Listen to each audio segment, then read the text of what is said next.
ආයිබෝවන් සියලු දෙනාටම සියලු දෙනාම ආයිබෝවන් කියලා නැවතත් මම මගේ YouTube channel එකට ආදරෙන් පිළිගන්නවා.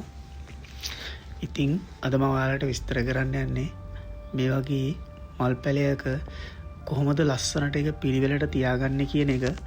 මොකද සාමාන්‍යයෙන් මල් පැලයක වේලිච්ච කොළ මල් ඒව තියෙනකොට ටිකක් ලස්සනක් නැහැ. පොඩ්ඩක් ඇතට තමයි පේන්නේ. ඒතර ගස්වල මුල් වල වියලි කොළ එහෙම නිතරම වැටලා තිනකොට එතන ලස්සනක් නැහැ. ඒතර පිළිවෙලක් නැහැ. ඉතින් මේ වගේ ගහක ඔයගොල්ලන්ට පේනවා වේලිච්ච කොළ මල් ඒ වගේ ගොඩක් දේවල් නිතරම තියෙනවා.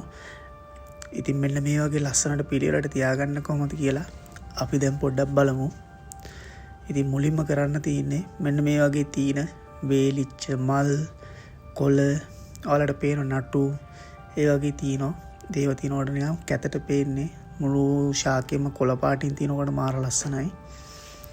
ඉතින් මෙන්න මේ වගේ පැලයට හානියක් නොවෙන්න මෙන්න මේ වගේ හිමින්ට මේව ගසන්න ඕනම ගහක්.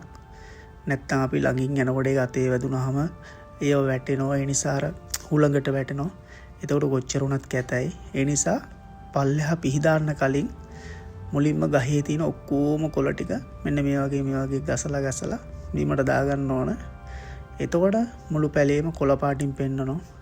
මතක තියාගන්න ගහට හානියක් කරන්න එපා. ඉතින් බලන්න ලස්සනට තව ඒ අතරේ රෝස මලුත් පිපිලා තියෙනවා. ඉතින් මේක තමයි මගේ ඇත්තටම සතුට. බලන්න කොච්චර ලස්සනද කියලා. ඉතින් අර කිව්වා වගේ මෙන්න මේ වගේ ඔක්කොම හිමින් ගසාගෙන බිමට දාගත්තෙන් පස්සේ අපි බලමු මොනවද කරන්න කියලා.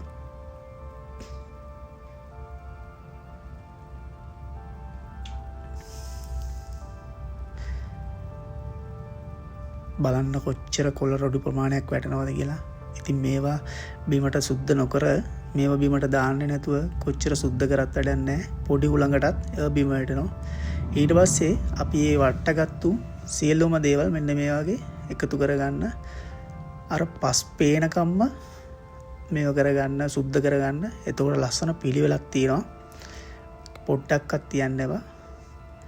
එතකොට ගහට වුණත් ඉරේලිය ওই පොළොවට වැටෙනකොට තමයි ගහේ පෝෂණය හරියට ලැබෙන්නේ. ඉතින් මෙන්න මේ වගේ මේ ඔක්කොම ටික එකතු කරලා බිමට දාගන්න.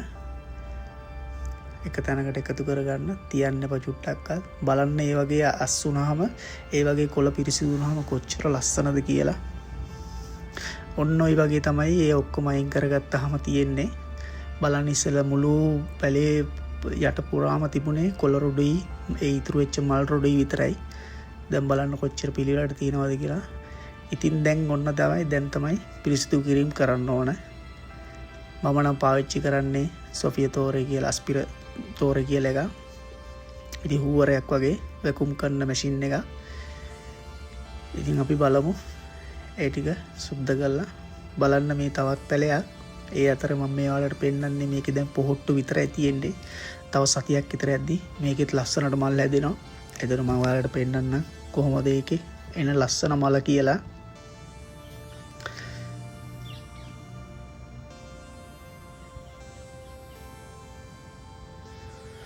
දැන් මෙන්න මේ වගේ මේ තියෙන ඔක්කොම ටික අතු ගාලා ගන්න ඕන. අතු ගන්න පුළුවන් නම් අතු ගා ගන්න. දැන් මේ වගේ තැනක අතු ගා ගන්න බෑ.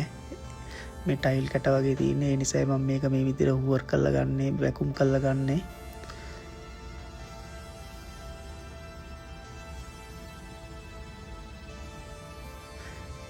ඔය මල් පෝච්චි වල ඉතුරු වෙලා තියෙන ඒවත් මේ වගේ ඇදලා ගන්න. මතක තියාගන්න ගහට නම් හානි කරන්න එපා.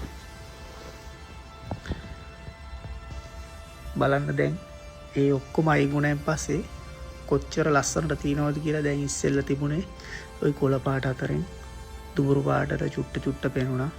ඒ ඇවිල්ලා අර වේලිච්ච මල් වේලිච්ච කොළ. දැන් බලන්න මේ පැහැදිලිව කොච්චර පැහැදිලිව පේනවද කියලා. අපි පැලයක් වත්තක් මිදුලක් සුද්ධ කරද්දී හොඳට මතක තියාගන්න ඕන ඒ ගස්වල තියෙන වේලිච්ච කොළ වේලිච්ච මල් ඒ ටික බීමට ඇදලා දාලා පොළොව සුද්ධ කරන්න. පල්ලෙහා සුද්ධ කරන්න. එතකොට තමයි මේ ගහ ඇත්තටම ලස්සනට පේන්නේ.